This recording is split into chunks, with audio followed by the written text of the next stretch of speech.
खुलुमबाय बेयो बड'लेण्ड इंखं टेलिभिजन दिनै 25 जुन 2023 रबिबार खालि सानसेनि बरादखौ नोंथांमोननि खाथियाव लाबोदों आं सदानन्द दैमारिया।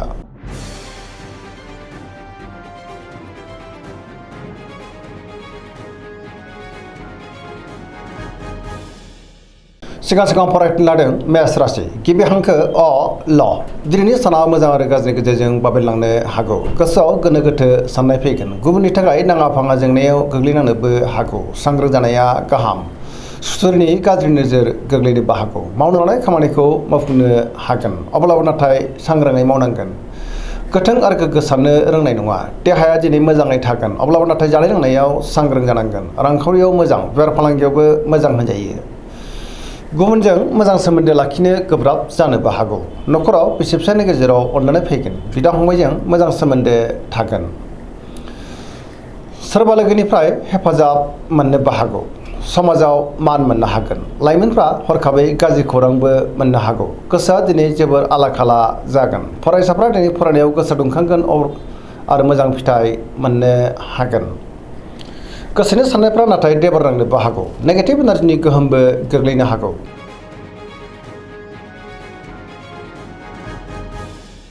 वृष राशि गिबि हांखो इ उ ब दिनैनि साना मोजां आरो गाज्रि गेजेरजों बाबेनलांगोन। गोबां मोजां खाबुफोरा दिनै आखाइनिफ्राय बारग'लांनो हागौ। गोसोआव गोजोननाय गैयै जानोबो हागौ। गोसोआ दिनै जोबोर उसुखुथु जागोन। गोसोनि बोलोआबो लोरबां जानो हागौ। मावनो लानाय खामानिखौ मावफुंनो हायोब्लाबो माबा नङा माबा मोनसे गोरोन्थिबो जालांनो हागौ। समाजाव मान मोनगोन। रांखावरियाव बारा मोजां नङा। नाङा फाङा खरसाया बांगोन। बेफार फालांगियावबो दिनै बारा मोजां नङा होनजायो। देहाया मोजाङै थागोन, अब्लाबो नाथाय जानाय लोंनायाव सांग्रां जानांगोन। न'खराव बिसि फिसायनि गेजेराव अनलायनाय फैगोन। बिमा बिफानि अननायफोरखौबो दिनै मोननो हागौ। मावनो लानाय खामानिखौ मावफुंनायाव सांग्रां जानांगोन। गुबुननि थाखाय नाङा फाङा जेंनायाव गोग्लैनांनोबो हागौ। नेगेटिभ एनार्जिनि गोहोम गोग्लैनोबो हागौ आरो सुथुराबो बांनो हागौ।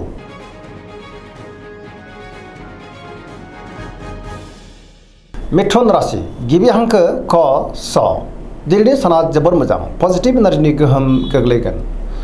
सोरबा लोगोनिफ्राय बाख्नाय जानो हागौ। गुबुनजों मोजां सोमोन्दो लाखिनो रोंगोन। मोनफ्रोमबो बिथिङावनो सांग्रां जानो रोंगोन। गियाननि आंखाल जानाय नङा। गोथों आरो गोग्गो साननो रोंगोन। बहाबा थाङोब्ला दिनै जोबोर मोजां आरो मोजाङैनो हान्थिनोबो हागोन। देहाया मोजाङै थागोन। रांखावरियाव मोजां, अब्लाबो नाथाय खरसायाबो बांनो हागौ। बेफार फालांगियावबो मोजां होनजायो। न'खराव बिसि फिसायनि गेजेराव अनलायनाय फैगोन। समाजाव दिनै गोबां मान मोननो हागोन। गोसोनि बोलोआ बांगोन। गावनि गोसोनि साननायखौ गुबुननो फोरमायनोबो हागोन। बहाबा थाङोब्ला दिनै जोबोर मोजां आरो मोजाङैनो हान्थिनो हागोन। बिमा बिफानि अननायफोरखौबो दिनै मोननो हागौ। पजिटिभ साननो रोंगोन। लाइमोनफोरनि गोसोआ दिनै जोबोर रमान्टिक जागोन आरो गावबा गावनि गोसोनि साननायखौ फोरमायलायनो हागोन।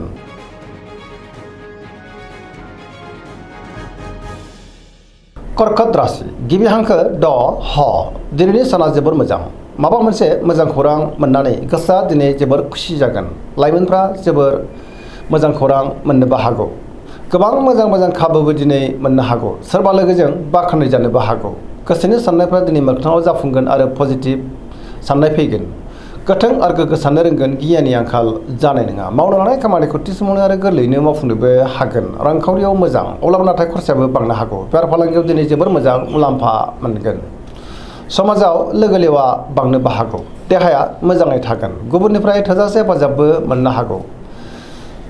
फरायसाफ्रा दिनै फरायनायाव गोसो दुंखांगोन आरो मोजां फिथाइ मोननोबो हागोन। गुबुनजों दिनै मोजां सोमोन्दो लाखिनो रोंगोन। सरासनस्रायै दिनै साना जोबोर मोजां आरो मोजाङैनो बारग'लांगोन।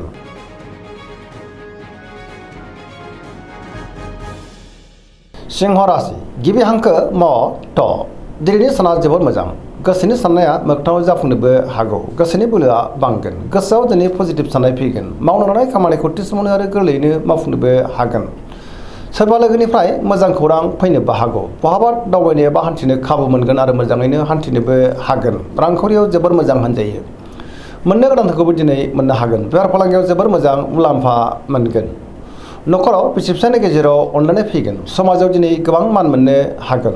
गुबुननि गोसोखौ गोरलैयैनो बोनोबो हागोन। देहायाबो दिनै मोजाङैनो थागोन, अब्लाबो नाथाय जानाय लोंनायाव सांग्रां जानांगोन। जायखि खामानि मावा मानो मोनफ्रोमबो खामानियावनो दिनै जाफुंसारगोन। गोसोनि साननायफ्रा मोगथाङाव जाफुंगोन आरो पजिटिभ एनार्जिनि गोहोम गोग्लैगोन।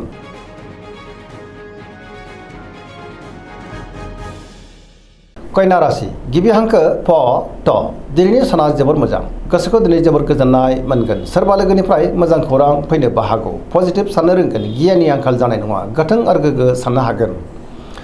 बहाबा थाङोब्ला दिनै जोबोर मोजां आरो मोजाङैनो हान्थिनोबो हागोन। रांखावरियाव मोजां, बेफार फालांगियावबो मोजां होनजायो। देहाया दिनै मोजाङैनो थागोन। न'खराव अननानै फैगोन। गोबां मोजां खाबुबो दिनै मोननो हागौ। सोरजोंबा बाख्नायजानानै गोसोआ दिनै जोबोर खुसि जागोन। पजिटिभ एनार्जिनि गोहोम गोग्लैगोन। लाइमोनफ्रा दिनै जोबोर रमान्टिक जागोन आरो गावबा गावनि गोसोनि साननायखौ फोरमायलायनोबो हागोन।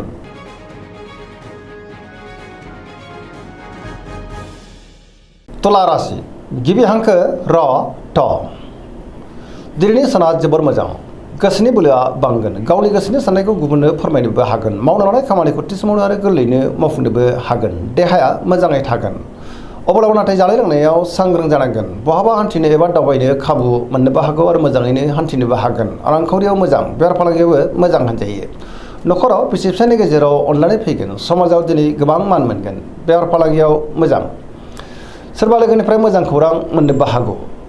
गुबुननिफ्राय थोजासे हेफाजाबबो मोननो हागौ। गोदान थांखि लानो रोंगोन। सेंग्रा सिख्लाफोरनि गोसोआ दिनै जोबोर खुसि जागोन आरो गावबा गावनि गोसोनि साननायखौ फोरमायलायनोबो हागोन। पजिटिभ एनार्जिनि गोहोम गोग्लैगोन।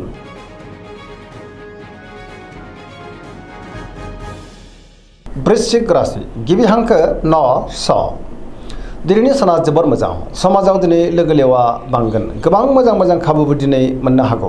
बहाबा थाङोब्ला दिनै जोबोर मोजां आरो मोजाङैनो हान्थिनोबो हागोन। पजिटिभ एनार्जिनि गोहोम गोग्लैगोन। बहाबा थांनो एबा दावबायनो खाबु मोननोबो हागौ। सोरबा गोजाम लोगोजों बहाबा लोगो मोनज्लायनानै गोसोआ दिनै जोबोर खुसि जागोन। गोसोआव गोग्गो आरो गोथों साननाय फैगोन। मावनो लानाय खामानिखौ थि समावनो आरो गोरलैयैनो मावफुंनोबो हागोन। गुबुननिफ्राय थोजासे हेफाजाबबो मोननो हागौ। गोसोनि साननायफ्रा दिनै मोगथाङाव जाफुंगोन। गोसोनि बोलोआबो बांगोन। समाजाव दिनै मान मोननो हागोन।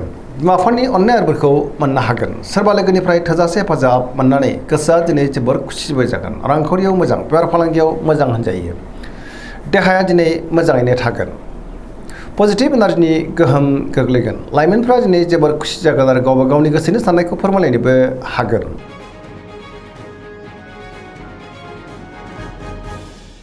धनु राशि गिबि हांखो ढ फ भ दिनैनि साना जोबोर मोजां। गोसोखौ दिनै जोबोर गोजोननाय मोनगोन। बहाबा दावबायनो एबा हान्थिनो खाबु मोननो हागौ। गोसोआव गोथों आरो गोग्गो साननाय फैगोन। गियाननि आंखाल जानाय नङा। सोरबा लोगोजों बाख्नायजानानै गोसोआ दिनै जोबोर खुसि जागोन। गोसोनि साननायफ्रा मोगथाङाव जाफुंगोन। रांखावरियाव मोजां, बेफार फालांगियावबो मोजां होनजायो। गोबां आय जानोबो हागौ। सोरजोंबा बाख्नायजानानै गोसोआ दिनै जोबोर गोजोनगोन। समाजाव बयजोंबो मान होजागोन। बहाबा हान्थियोब्ला दिनै जोबोर मोजां आरो मोजाङैनो हान्थिनोबो हागोन। देहाया मोजाङैनो थागोन। अब्लाबो नाथाय जानाय लोंनायाव सांग्रां जानांगोन। लाइमोनफ्रा दिनै गावबा गावनि गोसोनि साननायफोरखौ फोरमायलायनो हागोन आरो पजिटिभ एनार्जिनि गोहोम गोग्लैनोबो हागौ। धोरोमारि बिथिङावबो दिनै गोसो दुंखांनो हागौ।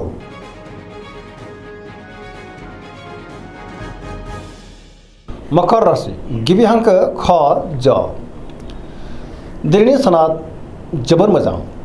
गोसोनि साननायफ्रा दिनै मोगथाङाव जाफुंनोबो हागौ। मावनो लानाय खामानिखौ थि समावनो आरो गोरलैयैनो मावफुंनोबो हागोन। रांखावरियाव जोबोर मोजां, अब्लाबो नाथाय खरसायाबो बांनो हागौ। बेफार फालांगियावबो दिनै जोबोर मोजां मुलाम्फा मोननो हागोन।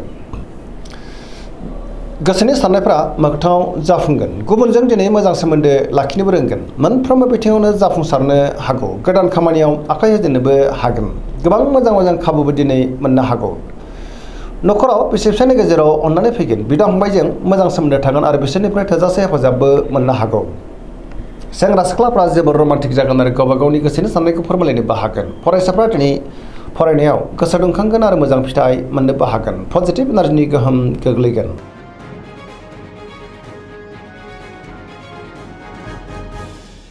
कुम्भ राशि गिबि हांखो ग स दिनैनि साना जोबोर मोजां। गोसोखौ दिनै जोबोर गोजोननाय मोनगोन। सोरबा लोगोजों बाख्नायजानानै गोसोआ दिनै जोबोर खुसि जागोन। मावनो लानाय खामानिखौ थि समावनो आरो गोरलैयैनो मावफुंनोबो हागोन।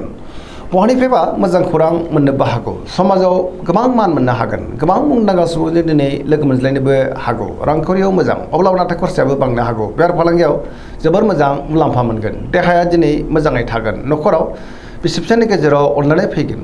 गुबुननिफ्राय थोजासे हेफाजाबबो मोननो हागौ। बिमाफोरनि अननाय आरो बोरखौ दिनै मोननो हागौ। बहाबा थाङोब्ला जोबोर मोजां आरो मोजाङैनो हान्थिनो हागोन। पजिटिभ एनार्जिनि गोहोम गोग्लैनोबो हागौ।